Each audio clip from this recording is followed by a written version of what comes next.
Now listen, I know we got kind of used to looking at the TV screen. There's nothing wrong with the screens. It was something wrong with the operator. And somehow or another, the operator got them out of sequence, and we're gonna not let him go back up there, and then we're gonna get the people that know what they're doing to do this. So they're just out of sync because of a technical problem. Somebody pushed some button and they didn't know what they were doing. But don't worry about it, I corrected that. And that individual will not be fooling with it again.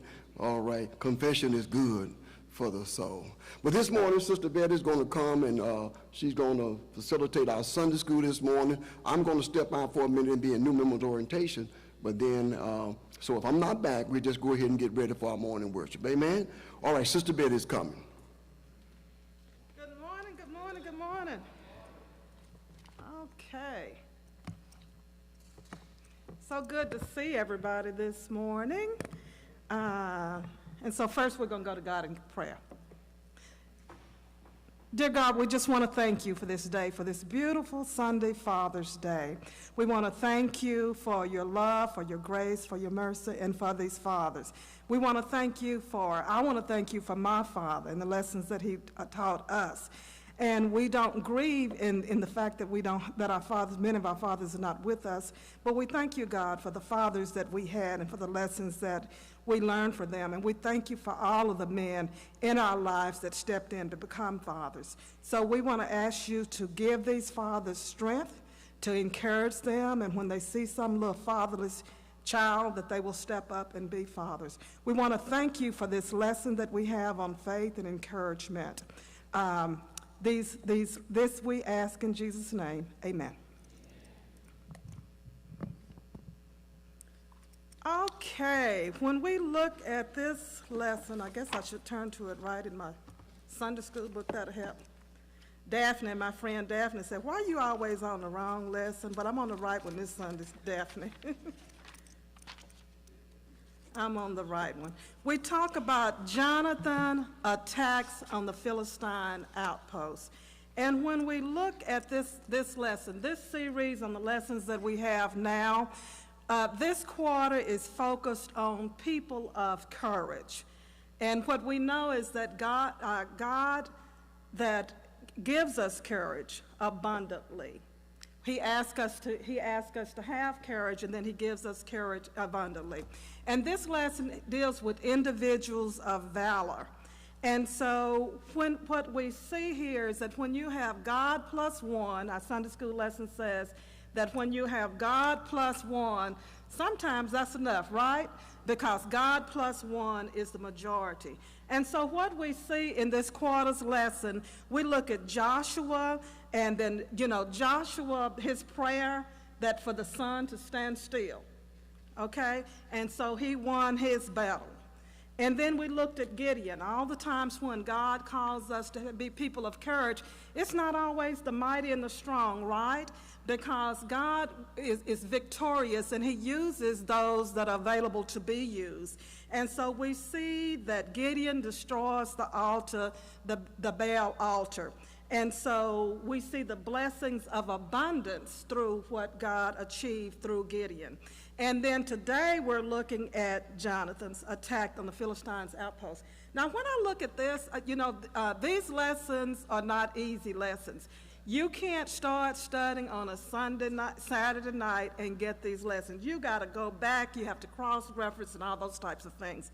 And so when I looked at this particular lesson, if I were talking to my staff at work, and we don't always talk in biblical terms at work, but what we see in all of these lessons, I see several things.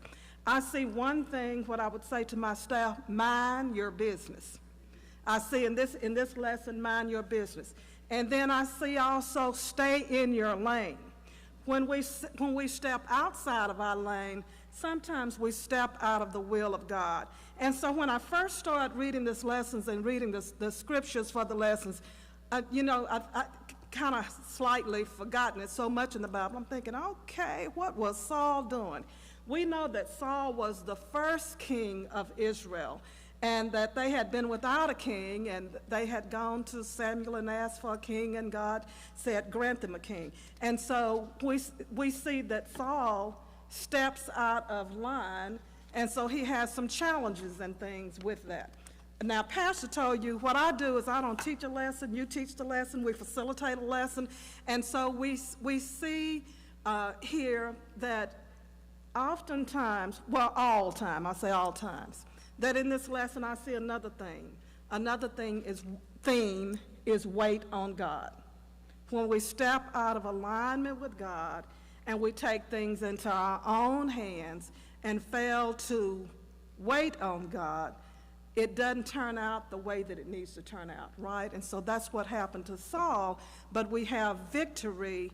We have victory because Jonathan was a person of faith and a person of God.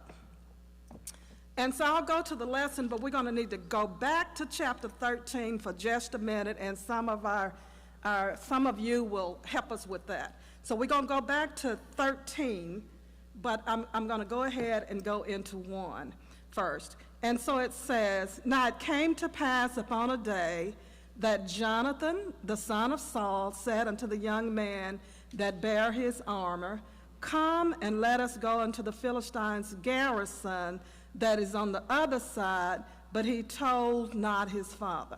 And a garrison is what? It's an outpost. It's a military outpost. And Saul, a manned outpost, not just outpost, a manned outpost. And Saul tarried in the utmost part of Gibeah. I didn't pronounce that right, but I'll get it in a minute.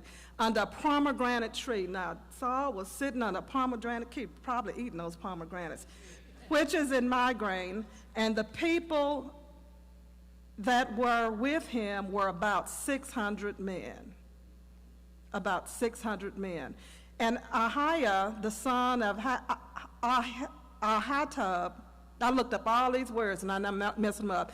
Ichabod's brother, the son of Phinehas, the son of Eli, the Lord's priest in Shiloh, wormed the ephod, and the people knew that the Jonathan was gone. Now, what was this wearing? What was the purpose of that outfit that he was wearing? Recognized as the priest. It was a garment that overlaid, and it wasn't the breastplate, but it was recognized as the high priest. And why is that important? Why is that pointed out here?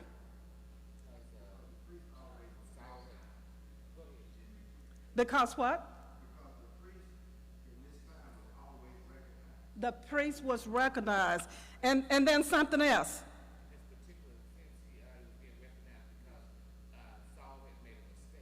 Okay, it goes back to chapter 13. Get it together, Brother Granberry. I see you fumbling over there. I'm ready for you. What Saul did back in 13, it says Saul was 40 years old when he began his reign, and he reigned 32 years over Israel.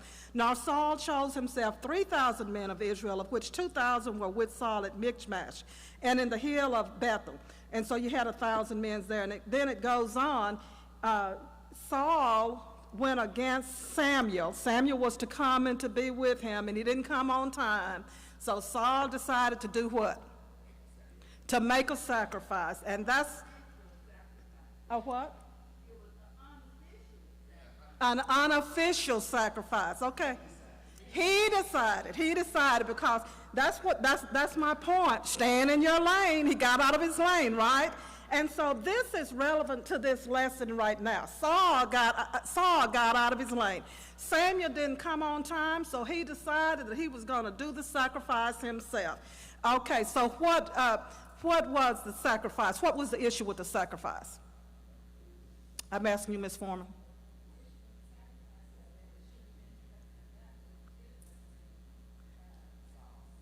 Okay, and everybody speak up, because I don't know whether the camera's on or whether people are listening on the thing, but what Ms. Foreman said is that it represented Saul. Saul stepped out of his place and made this sacrifice, and then when Samuel did come, what did Samuel say?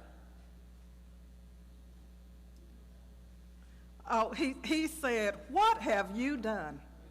But you have done a foolish thing." And so that brings into the lessons now. He stepped out his lane. He did a foolish things. He was outside of the realm of God. And when we get outside of the realm of God, God gives forgiveness, but whatever, there's some consequences to the action. So that's the background that we needed to understand for this lesson to come forward. Ms. Foreman.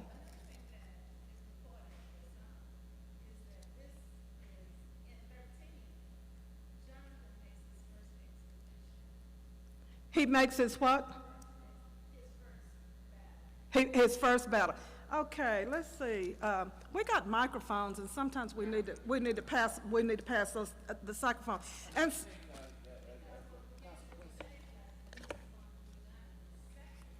it's the second time. Okay. Microphone. It what? He lost his kingdom. See, he got out of his lane, he lost his kingdom, and that it sets things up for David, right? And total disobedience, okay? So here we go, and so then we go down, and between the passages by Jonathan sought to go over unto the Philistines' garrison, there is a sharp rock. So we're not quite there yet. We're going to talk about the sharp rock that we get ready to go to.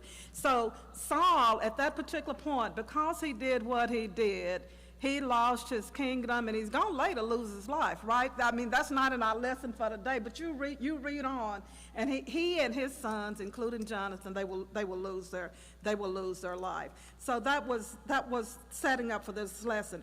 And so, and between the passages which Jonathan sought to go over unto the Philistines' garrison, there was a sharp rock, one on one side and a sharp rock. You know, when we talk about these sharp rocks, we're not just talking about just a little bit of rocks. They say sharp rocks, but when you look at the terrain in that part of the country, and so, you know, we're talking Middle East, and when you look at that desert type terrain and that how that was, the Philistines were on one side, and then down to the southern side where these two big rocks were. But it was just a narrow pathway that he would have to climb up, climb down, go up, and then come down to get to the Philistines. So we see that, and so and these rocks were named Bozez, and the other was named Sinai.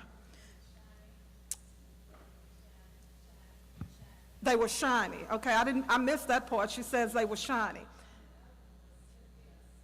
Yeah, they were jagged, and the whole point of the description of the terrain was, I mean, he just didn't walk across down this street to 155 on easy terrain, right? They were hidden. They were hidden, but they had to really make an effort, and that brings in the courage and the sacrifice that he and his arm bearer were to do to get to that particular place. Yeah. The one was really sharp, and the other one was kind of slick, but it was jagged, real jagged. It was just a narrow pathway to go down through there. So the forefront of the one was situated northward over against Michmash, where the other war was, and the other southward against help me with that word. Gibeah is the way to pronounce that word. And Jonathan said to the young man that bare his armor, "Come and let us go unto the garrison of these uncircumcised." And uncircumcised, what does uncircumcised mean? Why was that important to point out that they were uncircumcised? They were pagan. Their minds were blocked from God. When anytime you hear the word uncircumcised in the Bible, you're really talking in terms that your mind is blocked from God. So they refer to it as pagan, as heathens, not believing in God, okay?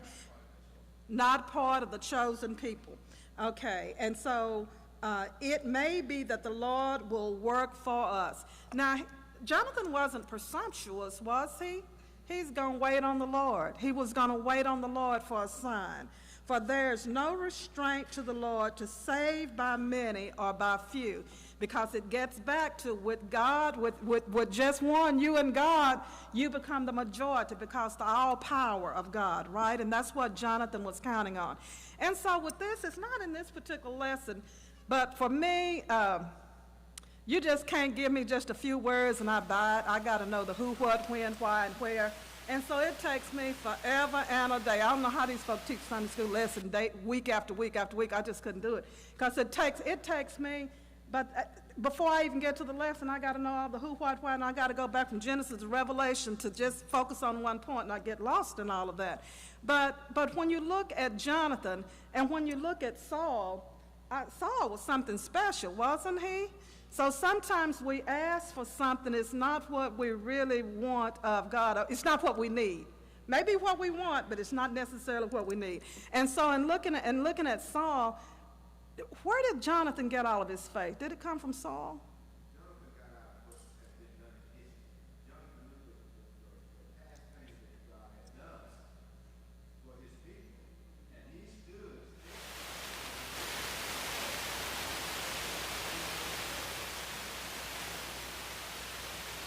Okay.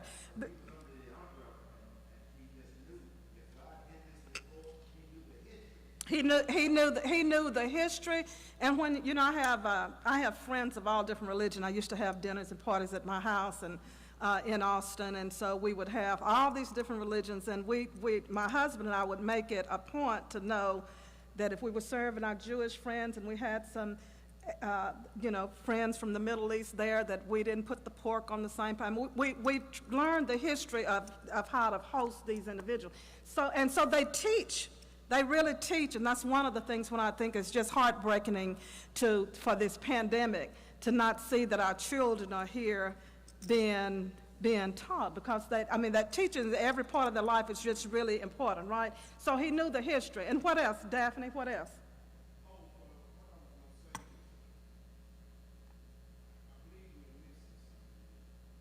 What we miss, and you bring it on in. Those two peaks represent the high places in that particular land. You didn't put no garrison in the back, as Mr. Arnold said. This was a battle, and you had two peaks on each side of the battle. One was in the north, and one was in the south. So what it was trying to let us know was the difficulty he had getting to the other side. But it also shows us his faith. He stepped out on faith. That's what it wants us to see. Yes. He hadn't really yet received The word. God yet. But in between that time, he was operating on faith. He stepped out on faith, and my question is, and we're getting the question is, where did he get his faith? Because Saul kind of lost his faith or lost his way or something, and it doesn't really talk about Saul's faith in that way. What influenced Jonathan? Who influenced Jonathan? He saw Gideon. He saw Gideon's victory and the relationship with David. I'm trying to get to the relationship with David. The relationship with David, and so when David first slew Goliath, right? The father brought him into the kingdom. He said, "Who is this man Jesse? Where is Jesse's son?" He got so jealous of David, he wouldn't even call him by the name David half the time. He would call him Jesse's son, Jesse's boy. Where's Jesse's boy? And so he brought this boy into his household, into the palace, and into the kingdom. And so he brought David in, and so he was able to. Jonathan had such a strong relationship with David that I'm sure that had some kind of influence on him too. To know the history, it gets back to knowing the history and all of that with him. And so he stepped out on faith, not knowing, but he knew. He said enough is enough. All of this fighting that's going on, and the Israelites, they had retreated, right? They talked about him, Saul being under the pomegranate tree, and people had gone into caves and that type of thing. And so he knew where the garrison was. And so he went to take a look, and he didn't take the easy route. He went up to the Shark Peaks.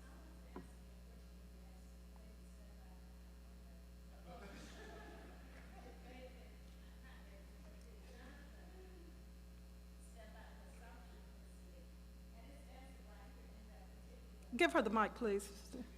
Okay. It says in verse 6, it lets us know that he did not do this on his own.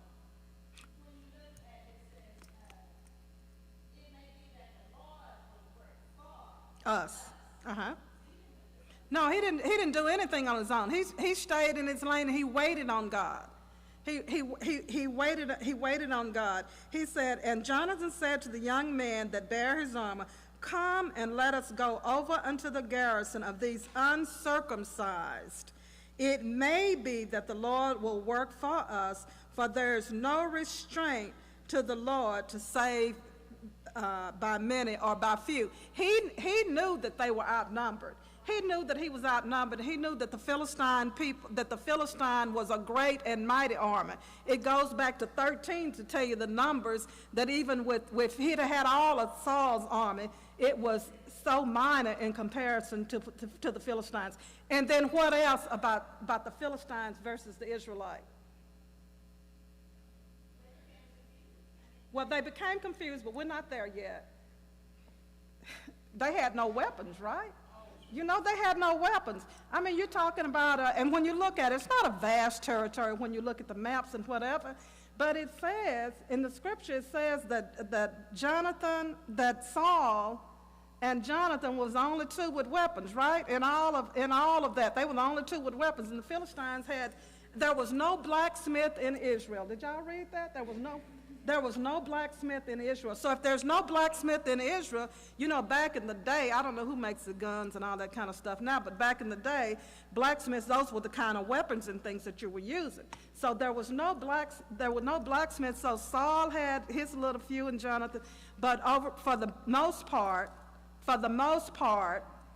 you know, they didn't have the weapons. So they were outnumbered and they were outweaponed. Let me go here first.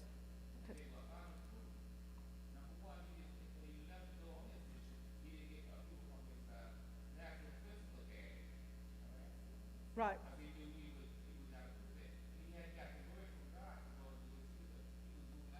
He moved out on faith and wait and see. Ms. Foreman? Well, he really wasn't moving on his own.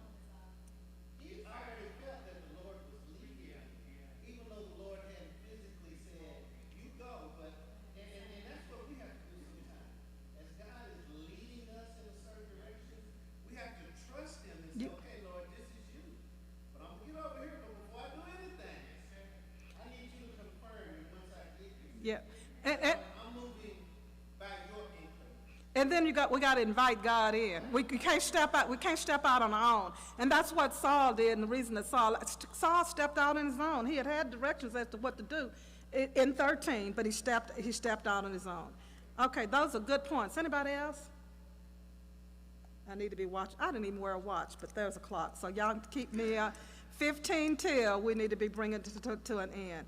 And so if they say thus unto us, tarry until we come, then we still stand still in our place and will not go up unto them. But if they say, come up unto us, then we will go up, for the Lord hath delivered them into our hand. That's the sign that he was waiting on the Lord. And this shall be a sign unto us. Wasn't doing it on his own, being led by God, and was going to wait for God. Uh-huh.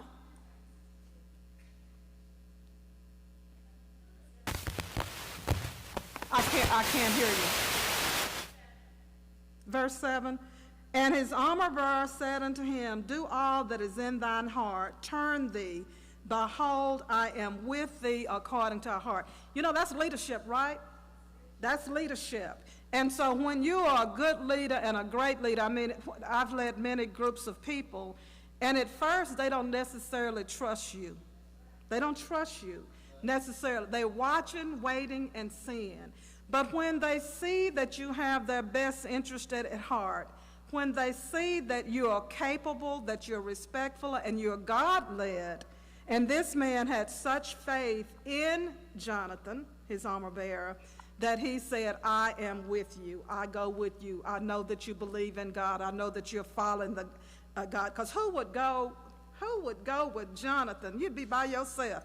Who would go with Jonathan up unless you just spying? But it didn't sound like Jonathan even had intents of just spying, right? He was being led by God because he knew the victory that he could receive through God when God is with us, right? And so the armor bearer had such a close relationship with Jonathan that he could see that Jonathan was led by God. And he what? He began to trust God also. Okay. If they say unto us, we read that, tarry until we come to you, then we will stand still in our place, and we will not go up to them. But if they say thus, come up unto us, then we will go up, for the Lord hath delivered them into our hand, and this shall be a sign unto us. And both of them discovered themselves unto the garrison of the Philistines. And the Philistines said, behold, the Hebrews come forth out of the holes where they had hid themselves. Okay, talk about that.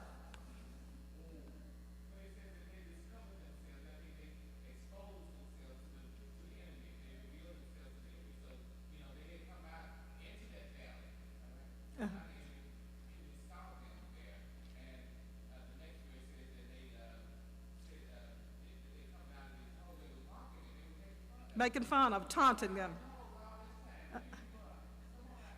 You're crawling out like a little worm out of this hole, right? You're crawling out like a little worm. People bold on Facebook. And they talk all kind of noise on Facebook, but when you see it, like the church house. Like, wait now, you ain't saying like you ain't doing all that talking now, but now I see you. Okay, and then the next verse, and the men of the garrison answered Jonathan and his armor bearer and said, come up to us and we will show you a thing. What were they going to show him, y'all? How to die? They were going to kill him? Okay, they're going to show him a thing, right? And Jonathan said unto his armor bearer, come up after me. He said, come on. We're with you. God is leading. God has given us a sign. God is. How many of them is it? It's just two of them. Just two. That sound two. Just two. And Jonathan said unto his armor bearer, but they knew God, right? They knew God. They knew the victorious of God. They knew what God had done before. They had faith in God. And I tell you, I don't think they got the faith from Saul. It came from God. It came from God. It came from the history that they had seen, and it became from that relationship with David, because they knew what David had been through. They knew what David had been through, and they saw the works of a true and living God, right? And Jonathan said unto his armor bearer, come up after me, for the Lord hath delivered them into the hand of Israel. And Jonathan climbed up on his hands and upon his feet, and the armor bearer after him, and they fell before Jonathan, and his armor bearer slew them after them. Y'all want to talk on that one? Anybody want to say something? Brother Cranberry, you quiet this morning. What you got to add to that? You need the mic?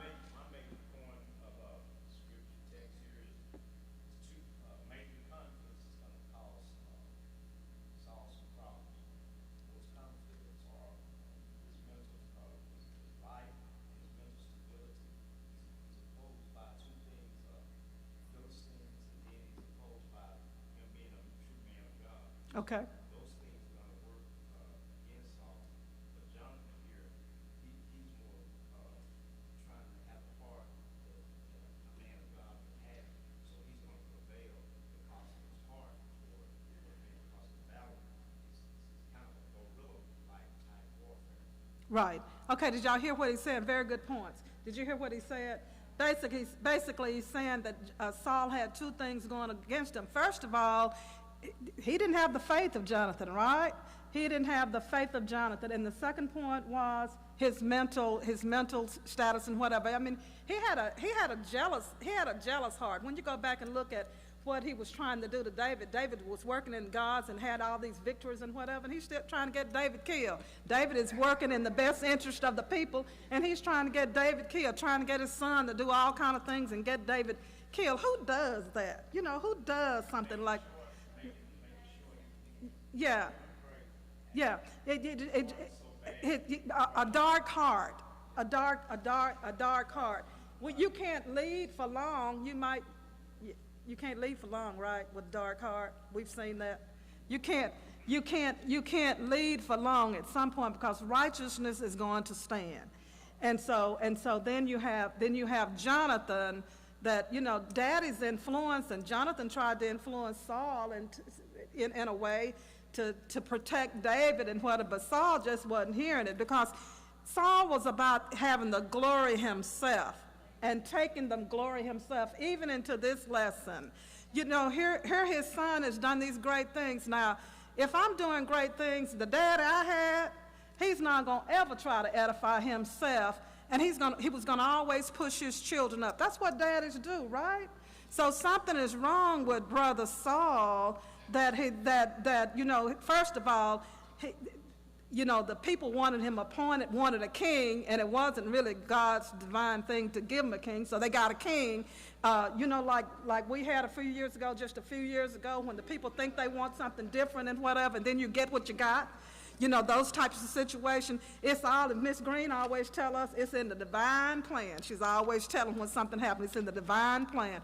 And so this is a plan you might step outside of what God has for you or what the intentions of God, but God's going to prevail. He says that his rocks will cry out. Nobody is going to stop the will of God. And these were God's people, the chosen people, the covenant, the people that the covenant had been passed down from Abraham. So they're going to prevail, and Saul is not going to get in the way. Saul is not going to get in the way. Miss Hartsfield.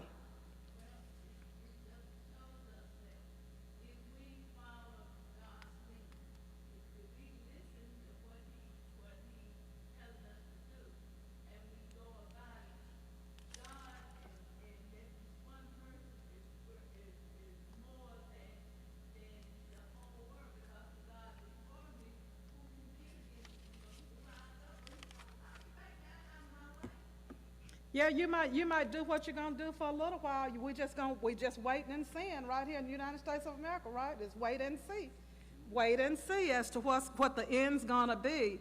But what we know, regardless of what our situation is politically, regardless of what was going on in the world, we know that the God that we serve is going to prevail. What points might I have missed? So this lesson, we wanted to illustrate the victory in the lives requires faith and perseverance. We've got to be prayerful without ceasing, right? Upon our lives and upon the lives of others, we've got to persevere. And we want to teach that God will always honor those who are willing to stand up against his enemies in his name. Now, we may not always get it right because we won't be perfected until that great day, to that great getting up morning. We won't be perfected. But what we do know is that when we're working in the will of God, that God is going to be with us. And then we want to stress the need to always rely on the Lord's strength. And we oftentimes talk about these things in the Bible, and we're always looking at the strength of others in the Bible. But when I think of St. Louis Church, and when I think of many of you, when I think of my babysitter, Brother Arnold over there, I look at how he's persevered, and through all the issues and things. We're not a perfect people, but when we stay with God, God brings us out, right? I look at the Caraways and the strength that they've had and the things that they're doing now. And so their faith, they're staying with God. God will see you through. And then I look at, and he's not here, my brother, Doc Jeffrey. Y'all know Doc Jeffrey? Doc Jeffrey's been through so many different things and whatever, but I've never seen anybody with the faith that he has. He gets on my nerves half the time. We fight half the time. But, you know, when he first, you know, he was playing football with one of those teams, I don't know what one of those teams, one of those pro basketball teams, but he got in bad health, had marriages that didn't work out, got a beautiful marriage now that seemed to be working out. But when you go to him, and sometimes you think he's all alone and whatever, but when you go to him and they cut a toe off, they cut a foot off, start cutting fingers off, they cut legs off, he lost his eyesight, and then kidney transplant. And with all of that, he comes here and he sits in these seats right here. There were even times when he was carrying the canes, when folks was fussing at him about what seat he sat in the church. Regardless of what has happened to him, his faith, I've never seen physically something that has happened to one individual that has happened to him. And if you just speak to him, I don't care what you are going through, he has a word for you, and his faith is like none other. Now, did he slay giants and kill giants and fought the wars and whatever? But we fight a different battle now, and everybody's battle is different. Everybody's battle is different. And so it gets back to us, you know, staying with God, being encouraged, and being an encouragement to others. We have him where I work, we've had him on the speaking circuit, where he just comes and tells his stories. And sharing of his stories has helped so many different people that wanted to give up and to give up on life. And so our lesson here is to illustrate that victory in the lives requires faith and perseverance. We can't give up, right? We can't give up. We got to know that if God is with us, who can be against us? Children learn from their parents, and I tell you, you learn one way or the other, right? You can have a parent, a lost parent, a parent that is struggling, and you can learn that I see what dad is going through, and that's not what I want for me. I need to do something different, right? You learn from your parents. Or you can learn, have a good parent that I want to be just like dad. So we can learn one way or the other. Brother Stanley.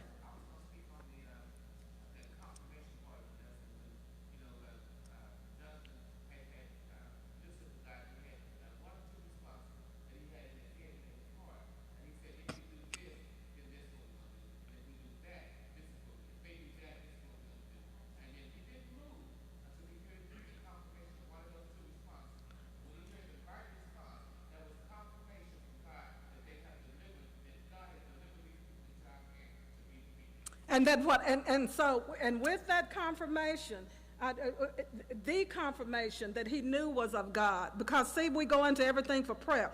And when I'm telling you, I went through all these issues with my husband being sick. And you don't absolutely know what to do. There are times in your life you just don't know what to do. But I promise you, when you call upon God and you ask for the spirit of discernment and you have those people around you that guide you. Now, people can't oftentimes tell you everything that you need to do, but when you pray that you got the right people in your life and you surround your people, the right people, and people that are for you, and then you call upon God in the middle of the night, your answer will come. I think in terms of when I was commissioner for the state of Texas in Austin, and we had huge problems. You're running all the nursing facilities, and you're talking about $1 billion operation, $3.8 billion budgets that we were running and whatever. I was just a little black girl from Tyler, Texas. What do I know from St. Louis community? I don't know nothing. But oftentimes people see things in you that you don't see. And so, and in the middle of the night, the staff that didn't trust me at first, they would say, it's been a long day, she's been up for a long time, just let her go home. We just let her go home and sleep. She will have the answer in the morning. I didn't have no answer. God had the answer. When you lean and depend on God, when you stand on the promises that he has, we may not always get it right, but he knows our hearts, right? He knows what we're thinking. He knows what our needs are. He knows where we're short. He knows where we're weak. And when we lean and stand on those promises, he will deliver those messages to you. And I just don't believe that we go wrong when we stand with God. It is 9:45. I am a fast talker. I know it. It's okay. That's just who I am. What else did we meet? So we had victory, right? And then it goes on, it goes on. What about that earthquake? When they start fighting that battle, the earthquake came, right? God just delivers over and over again, right? And so what happens with the earthquake? The Philistines probably thought it was a whole lot of folks that they were fighting. First they thought just two, and things started happening. Great trembling. And what happened after that great trembling? They came confused. And what happened? When you get confused, they start killing each other. When you don't stay strategic, when you don't stay focused, when you don't stay with God, what happened? All kind of things start happening. And particularly, we're not fighting those kind of battles now. But when you get too many people in your business that are not of God and not with you, and you let people get out of their lanes and they off in your lanes, I tell my staff, you get back in your lane, get back in your lane. You're in your lane, you're in somebody else's business. Stay in your lane. And when we lose sight and when we lose focus and whatever, confusion, right? What can you do with confusion? Be confused. What? You can fail. What did the Bible say? Tell us. God is not the author of confusion. What is God else not the author of?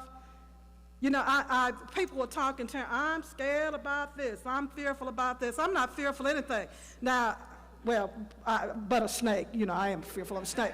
But, but the deal is, when we work in fear, my dad used to tell us, he said, Daddy, a negative and a positive can't remain in the same body. And so if you got negative thoughts and you got positive thoughts, no good's going to come out of that, right? You got to decide, if I have fear, and we teach, when I do teachings and seminars across the country, we teach behavior modification theories, and we have a two-prong approach where, a prong pitchfork. And so if you got something that you're concerned about, or if you want to use the word fear, I don't use the word fear. If you have something to fear about, with that fear, you put that on the prong, and then you look at your positives, you look at your negatives. What you fear about, if you want success, what do you want that to be? And that's what you focus on. Take the fear out and focus, it counts the other. You work on the to be. If you have areas in your life that you're concerned about, you focus on the to be. And that's what God says. He's not a person of fear. We just don't work in fear. We don't operate in fear. You like what? You like acronym? Okay, what's your acronym?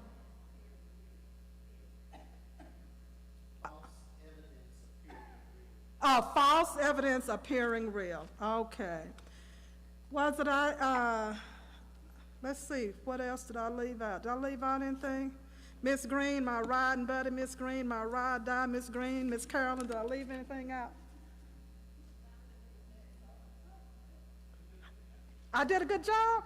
She said I did a good job. Isn't that awesome? And give me your name. I don't know your name. Michelle. Beautiful Michelle. I want to make a thing about Jonathan. As Jonathan climbed the rock, he meditated on God's promise of victory stated in the covenant. The covenant. Mm-hmm. So after he meditated, because in God's word, you have God's promise, you go forward with something. And so that's the reason why they Thank you, Michelle. He knew the covenant, right? He knew the covenant. He knew the history, and he knew that he was walking out in faith. Because you're just absolutely crazy. You're gonna walk into a whole garrison of people with just two people, and to climb that rock. What kind of faith? I can't hardly climb these steps going up these steps right here, and so to walk out in that. So, Brother Stanley, Brother Granberry.